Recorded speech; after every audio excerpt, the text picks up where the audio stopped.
Hello guys, welcome back to our channel actual classes. So आज जो हम topics discuss करेंगे वो है mutually exclusive event, exhaustive event, mutually exclusive and exhaustive event, conditional probability and the last dependent and independent event. ठीक है,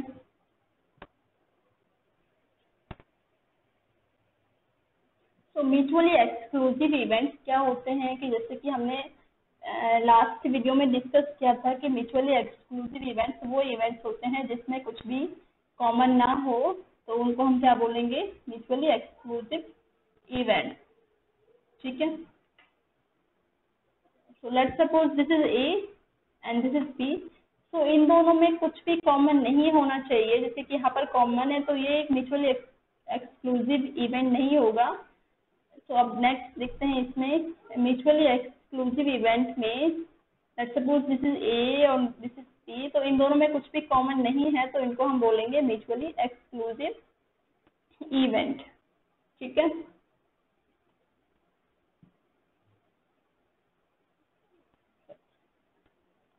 अगर ये म्यूचुअली एक्सक्लूसिव इवेंट है तो जैसे कि हमने प्रीवियस वीडियो में डिस्कस किया था कि ये डिसजॉइंट सेट होंगे और इसका इंटरसेक्शन 0 होगा। इंटरसेक्शन 0 क्यों होगा? क्योंकि इन दोनों में कुछ भी कॉमन नहीं है। ठीक है, और ये जो है जिसमें ओवरलैपिंग हो रही है तो वो एक म्यूचुअली एक्सक्लूसिव नहीं होगा, क्योंकि वो ओवरलैप हो रहा है क्योंकि उसमें कॉमन है, तो वो म्यूचुअली एक्सक्लूसिव इवेंट नहीं होगा। तो अब एक एग्जांपल देखते हैं इसमें कि अगर हम एक डाई को रोल करते हैं तो उसमें हमें प्रोबेबिलिटी बतानी है नंबर 3 और नंबर 5 की। और का क्या मतलब होता है? और का मतलब होता है यूनियन। ठीक है, सो अगर हमें probability of A union B निकालना हो तो हम किस तरह से निकालते हैं? Probability of A plus probability of B minus probability of A intersection B.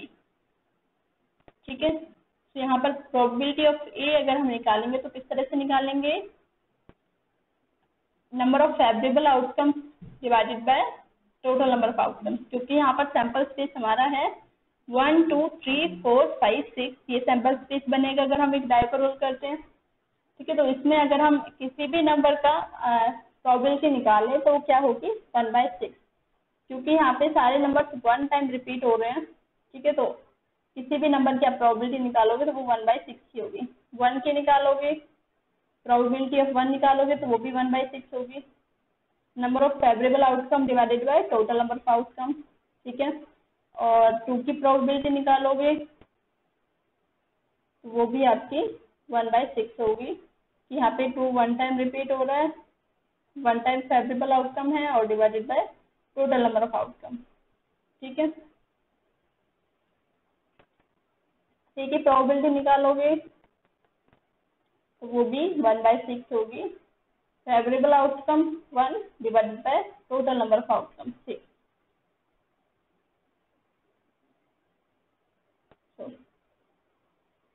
Probability of 3 हो जाएगी 1/6, प्रोबेबिलिटी ऑफ 5 हो जाएगी 1/6। ठीक है, तो प्रोबेबिलिटी ऑफ ए और बी यानी कि प्रोबेबिलिटी ऑफ 3 और 5 क्या होगी? अभी हमने डिस्कस किया था कि probability of 3 plus probability of 5 minus probability of A intersection B. अब यहाँ पर ए इंटरसेक्शन बी 0 है। क्यों 0 है? देखिए, लेट्स सपोज ये हमारा इवेंट है 3 और ये इवेंट है 5, तो इन दोनों में कुछ भी कॉमन नहीं है, तो इंटरसेक्शन क्या हो जाएगा? 0 हो जाएगा। ठीक है, तो इन दोनों का आंसर हो जाएगा 1/3, क्योंकि यहाँ पर प्रोबेबिलिटी ऑफ 3 क्या है? 1/6, क्योंकि अभी हमने निकाला यहाँ पर, और प्रोबेबिलिटी ऑफ 5 है 1/6, वो भी अभी हमने निकाला हुआ है। ठीक है, तो इन दोनों का आप सम करोगे तो 1/3 आ जाएगा। बात करते हैं एग्जॉस्टिव इवेंट की। एग्जॉस्टिव इवेंट वो इवेंट होते हैं जिसमें सैंपल स्पेस के सारे आउटकम्स हों, तो वो होंगे एग्जॉस्टिव इवेंट। लेट्स सपोज कि ये एक सैंपल स्पेस है, ठीक है। इस सैंपल स्पेस पे ये आपके आउटकम्स दिए हुए हैं, तो ये सारे आउटकम्स आपके इवेंट में होने चाहिए, तो वो एक एग्जॉस्टिव इवेंट होगा, ठीक है। इनकी सारी आउटकम्स आपके हाईलाइटेड होने चाहिए। हाईलाइटेड का मतलब आपके इवेंट्स में होने चाहिए, तो वो एग्जॉस्टिव इवेंट होगा। इसका मतलब ये नहीं कि वो 50-50 हो, ठीक है। जैसे यहाँ पे 50-50 डिवाइडेड है, वो किसी भी रेशियो में आपका हो सकता है, ठीक है। जैसे यहाँ ABC है और यहाँ पर आपका एक इवेंट भी हो सकता है, ठीक है। कोई भी इवेंट हो सकता है, तो वो आपका एग्जॉस्टिव इवेंट होगा।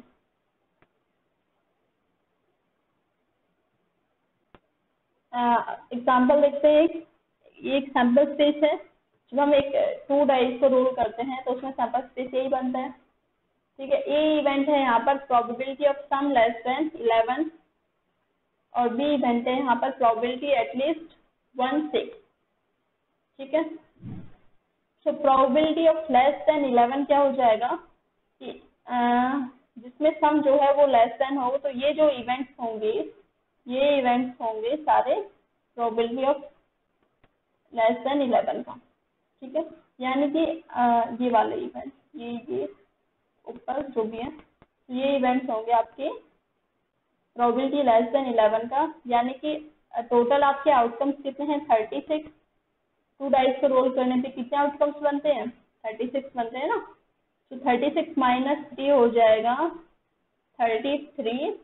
तो जो 11 सम होगा जिनका, वो होंगे 33 नंबर, ठीक है। तो ये हो जाएगा 33/36, ठीक है। और बी इवेंट का क्या होगा? एटलीस्ट 1/6, कम से कम 1/6 तो होना चाहिए। तो 1/6 में क्या हो जाएगा? ये जो आउटकम्स हैं, ये और ये जो है, ये हो जाएंगे आपके एटलीस्ट 1/6 में, ठीक है। तो ये कितने आउटकम्स होंगे? 11/36, कम से कम 1/6 तो होना चाहिए। ये आउटकम्स आपके होंगे एटलीस्ट 1/6 में। और probability of A and B क्या हो जाएगा?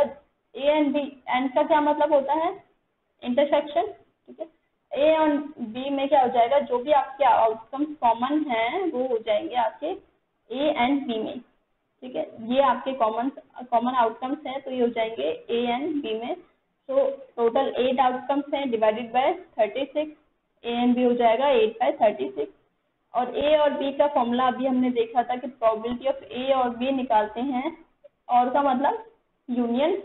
तो probability of A plus probability of B minus probability of A intersection B. तो वैल्यूज हमने निकाल ली, आप इजीली पुट करके यहाँ से फाइंड आउट कर सकते हैं। तो ये आ जाएगा 1। एग्जाम्पल है म्यूचुअली एक्सक्लूसिव इवेंट्स का। आपको यहाँ पर एक बात और नोट करनी होगी, वो अभी मैं डिस्कस करूंगी बस। तो mutually exclusive event probability of A और बी हो जाएगा यहाँ पर 1। जब हम म्यूचुअली एक्सक्लूसिव इवेंट देखते हैं तो प्रोबेबिलिटी ऑफ ए और बी हो जाता है 1, क्योंकि इसमें सैंपल स्पेस के सारे आउटकम्स होते हैं, ठीक है। तो इसलिए वो आंसर होगा इसका 1। और हमने अभी डिस्कस किया था कि प्रोबेबिलिटी ऑफ ए और बी क्या होता है? Probability of A plus B minus A intersection B, ठीक है। तो इनका हो जाएगा सम 1, ठीक है। क्योंकि यहाँ पर सैंपल स्पेस के आपके सारे आउटकम्स इंक्लूड होते हैं, तो वो हो जाएगा 1, ठीक है। और ये वाला जो एग्जांपल है, ये आपका म्यूचुअली एक्सक्लूसिव इवेंट्स का है, एग्जॉस्टिव इवेंट का नहीं है, क्योंकि इसमें सैंपल स्पेस के सारे आउटकम्स नहीं है, ठीक है। तो अब बात करते हैं, लेट्स सपोज कि एक इवेंट ए है और एक इवेंट बी है, इन दोनों में ये ओवरलैपिंग हो रही है, ठीक है। तो जो ओवरलैपिंग इवेंट होता है वो होता है ओवरलैप एग्जॉस्टिव इवेंट, ठीक है, यानी कि ये ओवरलैपिंग हो रही है, तो इसको हम बोलेंगे एग्जॉस्टिव इवेंट। और अगर इवेंट्स में ओवरलैप नहीं है, जैसे कि ए और बी है, तो इन दोनों में ओवरलैप नहीं है, ओवरलैप का मतलब कि कॉमन नहीं है दोनों में कुछ भी, तो ये हो जाएगा आपका mutually exclusive and exhaustive event. ठीक है, जो अभी हमने पिछला एग्जांपल देखा था वो आपका एग्जॉस्टिव इवेंट का था, क्योंकि वहां पे आपकी ओवरलैपिंग हो रही थी, यानी कि probability of A and B, probability of A and B आप यहाँ पे फाइंड कर सकते हैं। ठीक है, और इस केस में probability of A and B हो जाएगा आपका 0, क्योंकि यहाँ पर ओवरलैप नहीं है, ओवरलैप नहीं है तो मतलब कॉमन नहीं है, और कॉमन नहीं है तो 0 होगा। फॉर एग्जाम्पल एक सैंपल स्पेस है, ठीक है, अगर 2 डाइस को रोल करते हैं तो सैंपल स्पेस यही बनता है। ठीक है, ए इवेंट है, यहाँ पर probability of sum is even, sum even होगा, और बी इवेंट है, यहाँ पर probability of sum is odd. ठीक है, यहाँ पर इवन का सम लेना है और इधर ऑड का सम लेना है। तो इवन का सम क्या हो जाएगा, ये इवन है, ये इवन है, और ये इवन है। ठीक है, तो इस तरह से ये हो जाएगा इवन। सो जो भी आपके इवन नंबर होंगे वो होंगे 18/36, और ऑड में भी 18/36। ठीक है, आप इनको काउंट करोगे तो इसका सम, जो भी नंबर जिनका सम इवन है तो वो जो नंबर्स होंगे वो 18 होंगे। ठीक है, टोटल आपके आउटकम 36 हैं, तो ये हो जाएगा 18/36। और भी जो आपके नंबर होंगे वो 18 नंबर होंगे, और वो हो जाएगा ओवरऑल हो जाएगा 36। ठीक है, ए एंड बी हो जाएगा यहाँ पर 0, क्योंकि यहाँ पर कुछ भी कॉमन नहीं है, तो ये 0 हो जाएगा। तो इस केस में आपका probability of A plus probability of B minus probability of A intersection B. ठीक है, यानी कि प्रोबेबिलिटी ऑफ ए आपका 18/36, बी आपका 18/36, और इंटरसेक्शन 0। ठीक है, इस केस में आपका आंसर 1 आ रहा है, तो ये एग्जाम्पल हो जाएगा mutually exclusive and exhaustive event का। ठीक है, क्योंकि यहाँ पे कुछ भी ओवरलैप नहीं है। तो अब बात करते हैं कंडीशनल प्रोबेबिलिटी। कंडीशनल प्रोबेबिलिटी क्या होती है, तो इसको हम कैसे रिप्रेजेंट करते हैं, probability of A given B has already occurred, यानी कि प्रोबेबिलिटी ऑफ ए हमें फाइंड करना है जबकि प्रोबेबिलिटी ऑफ बी ऑलरेडी हो चुकी है। ठीक है, यानी कि बी हमें पहले से गिवन है, पहले से वो बी जो इवेंट होगा वो हो चुका है, तो हमें उस टाइम पे प्रोबेबिलिटी ऑफ ए हमें फाइंड करनी है। ठीक है, तो इसका फॉर्मूला हो जाएगा probability of A given B. तो इसको हम रिप्रेजेंट इस तरह से करते हैं कि प्रोबेबिलिटी ऑफ ए गिवन, इस डैश को हम गिवन बोलते हैं, B3 इज इक्वल टू हो जाएगा probability of A and B by probability of B. ठीक है, अभी हम डिस्कस करेंगे आगे। तो अगर हम 2 इवेंट्स लेते हैं, ये बी है और ये ए है, तो इन दोनों में जो भी कॉमन है तो उसको हम क्या बोलते हैं, probability of A intersection B. ठीक है, probability of A intersection B. तो इसमें हमें सिर्फ जैसे ये पूरा सैंपल स्पेस है, तो इसमें जो हमारा जैसे प्रोबेबिलिटी यहाँ पे बी ऑलरेडी अकर हो चुका है, तो एक नया सैंपल स्पेस हमारा बन जाएगा, वो होगा यूनियन इंटरसेक्शन वाला, और आपका बी जो होगा वो होगा आपका नया सैंपल स्पेस। ठीक है, तो इसमें हम वर्क करेंगे, तो यहाँ पर आपका यूनियन भी आएगा, ये इंटरसेक्शन भी आएगा। ठीक है,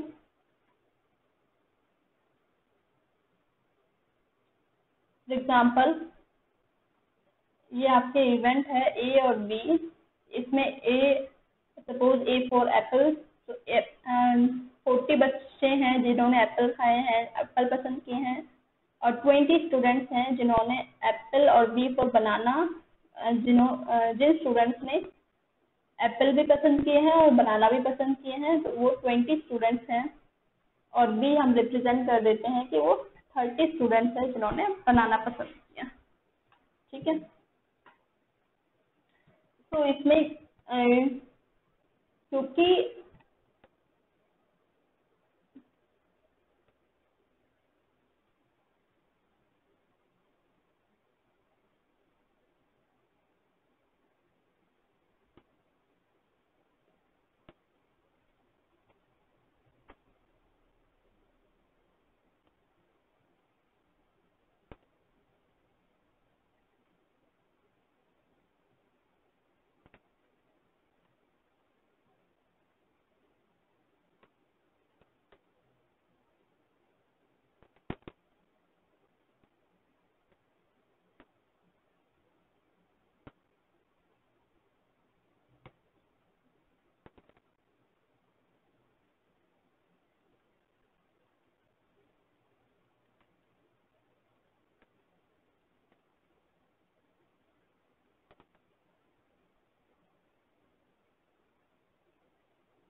लेट्स सपोज ये इवेंट ए है और बी है। ठीक है, और हम एक एग्जांपल लेते हैं कि आपके ओवरऑल 100 स्टूडेंट्स हैं। ठीक है, 100 स्टूडेंट्स में से 40 स्टूडेंट्स ने एप्पल पसंद किया है। ठीक है, और 20 स्टूडेंट्स ने आपका एप्पल और बनाना दोनों पसंद किए हैं, B for banana A for apple. ठीक है, और 30 स्टूडेंट्स ऐसे हैं जिन्होंने आपके बनाना पसंद किया है। ठीक है, तो इस केस में अगर हमें निकालना हो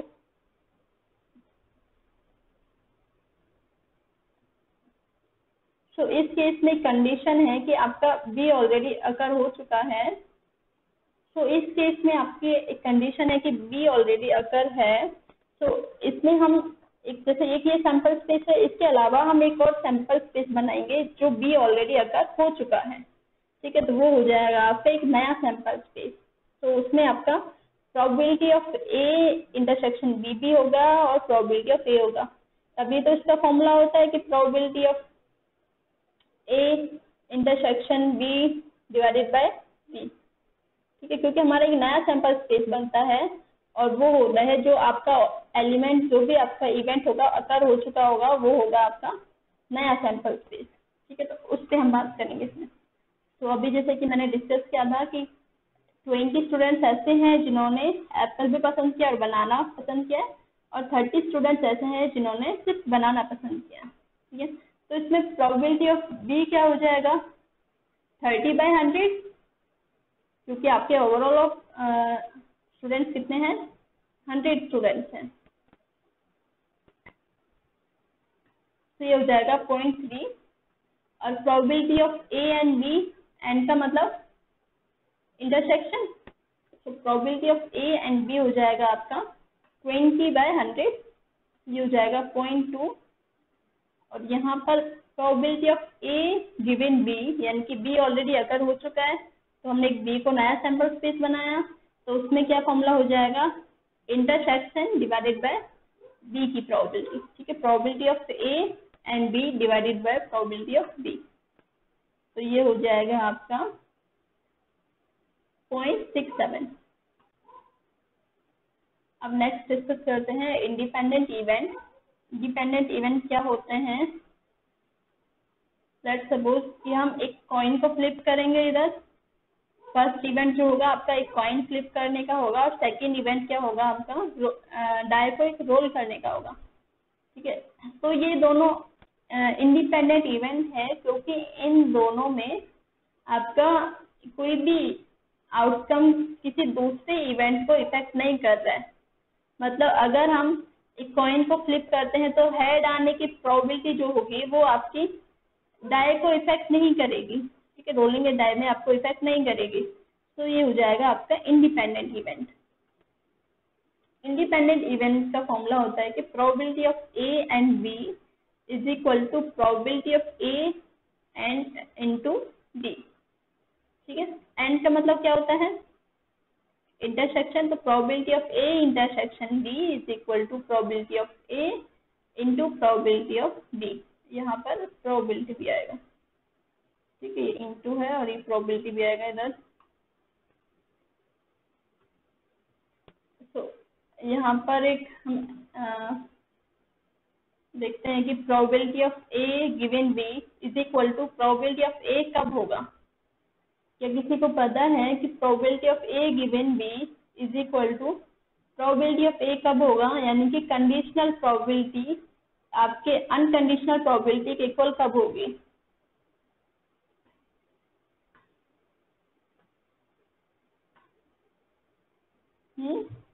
नहीं पता, मैं आप बताती हूँ। जब आपके इवेंट्स इंडिपेंडेंट हों, यानी कि जब ए और बी इंडिपेंडेंट इवेंट होंगे, तब आपकी कंडीशनल प्रोबेबिलिटी हो जाएगी अनकंडीशनल प्रोबेबिलिटी। अब हम इसको यहाँ पे प्रूव करते हैं। Probability of A given B का फॉर्मूला अभी हमने डिस्कस किया था कि probability of A and B divided by probability of B. तो probability of A and B को हम किस तरह से लिख सकते हैं, अभी हमने इंडिपेंडेंट में डिस्कस किया है कि probability of A dot B divided by probability of B, यहाँ पे प्रोबेबिलिटी भी आएगा, ठीक है, डिवाइडेड बाय बी। यहाँ पर आप बी टू बी कैंसिल कर देंगे तो क्या बच जाएगा, प्रोबेबिलिटी ऑफ ए बच जाएगा। तो वो हो गया ना इक्वल उसके। तो अब बात करते हैं, एक एग्जांपल लेते हैं। इसमें एक हम कॉइन को टॉस करते हैं, एक डाई को रोल करते हैं एक साथ। तो इसमें ए इवेंट हम देखते हैं कि हेड होगा एक कॉइन के टॉस करने पर। अगर हम एक कॉइन टॉस करते हैं तो उसमें क्या आउटकम होना चाहिए, हेड होना चाहिए, ठीक है।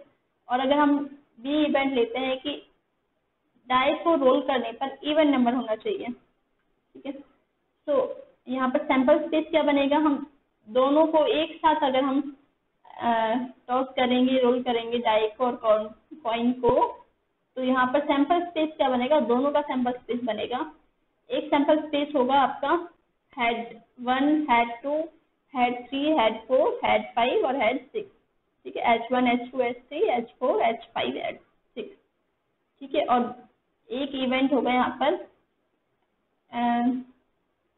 T1, T2, T3, T4, T5, T6, T4 tell और H4 हेड, ठीक है। तो ये आपका सैंपल स्पेस बनेगा टोटल, ठीक है, ये आपका सैंपल स्पेस होगा।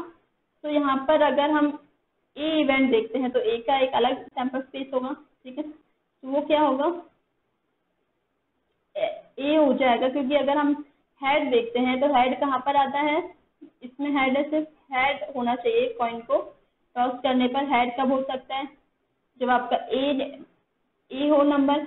हेड कब हो सकता है, जब 2 हो या फिर 3, 4, 5, 6, ठीक है, ये नंबर होंगे तब आपका हेड हो सकता है। और बी इवेंट है, यहाँ पर डाई को रोल करने पर एक इवन नंबर होना चाहिए, वो भी डिस्कस करेंगे इसमें। तो प्रोबेबिलिटी ऑफ ए अगर हम निकालें तो वो क्या होगा, 6 डिवाइडेड बाय 12, क्योंकि ये सारे नंबर जो होंगे आपके 12 होंगे, ठीक है। 6 ये होंगे और 6 ये नंबर होंगे, ठीक है। तो 12 हो जाएगा दोनों, 6/12। और बी का यहाँ पर देखेंगे तो बी में आपका क्या सैंपल स्पेस बनेगा कि इवन होना चाहिए एक डाई को रोल करने पर। तो इवन क्या है, एक ये इवन है, ये इवन है, ये इवन है, ये इवन है, ये है और ये इवन नंबर है। तो इनको हमने एक साथ लिख दिया सैंपल स्पेस बना के, ठीक है। तो ये बी का सैंपल स्पेस हो जाएगा। तो बी की प्रोबेबिलिटी क्या होगी, तो टोटल कितने नंबर्स हैं ये, तो टोटल नंबर्स हैं ये 6 और 6 डिवाइडेड बाय 12, तो ये हो जाएगा 6 और डिवाइडेड बाय 12 हो जाएगा इन दोनों का सम, ठीक है। टोटल ऑफ आउटकम्स होता है ना। तो probability of A and B हम निकालें, एन का मतलब क्या होता है, इंटरसेक्शन। तो probability of A and B हो जाएगा आपका 3/12। क्यों होगा, क्योंकि अभी हमने डिस्कस किया कि अगर आपके इंडिपेंडेंट इवेंट होंगे तो उसमें probability of A into probability of B आपका होगा इज इक्वल टू होगा आपका probability of A and B. तो इन दोनों का सम हो जाएगा, इन दोनों का मल्टीप्लाई हो जाएगा 3/12। अब ये आपको पहले ही देखना होगा कि ये इंडिपेंडेंट इवेंट है या फिर डिपेंडेंट इवेंट है। तो यहाँ पर अगर हम एक कॉइन को और एक डाई को एक साथ रोल कर दें तो वो पहले ही दिख रहा है कि वो आपका एक दूसरे पे इफेक्ट नहीं करेगा, ठीक है। यानी कि अगर हम एक कॉइन को टॉस करते हैं तो हेड आएगा तो वो आपके डाई पे इफेक्ट नहीं करेगा, तो पहले ही दिख रहा है कि वो इंडिपेंडेंट इवेंट है, ठीक है। तो independent event probability of A and B is equal to हो जाएगा probability of A into probability of B. Probability of A and B अभी हमने देखा यहाँ 3/6, तो probability of A and B क्या होगा 6/12 into 6/12 which is equal to 3/2। तो ये प्रूफ भी हो गया इस एग्जाम्पल में कि 3/2 इज इक्वल टू 3/2 होगा।